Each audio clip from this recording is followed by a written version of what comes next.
लोकसभा निवडणुकीच्या प्रचारात व्हायरल होणाऱ्या फेक फोटो आणि व्हिडिओंविरोधात किरीट सोमय्या यांनी तक्रार दाखल केली।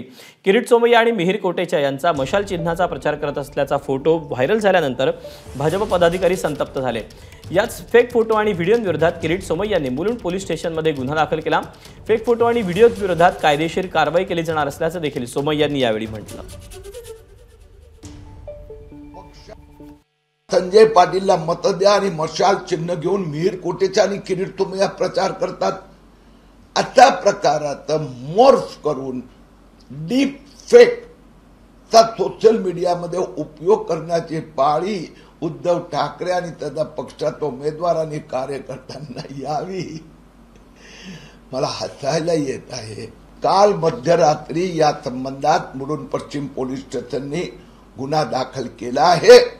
हे ज्यांनी केलंय आणि याच्या मागे जो कोणी आहेत, मला विश्वास आहे पुढच्या आठवड्यात याचं इन्व्हेस्टिगेशन होऊन कारवाई होणार। एबीपी माझा, उघडा डोळे बघा नीट।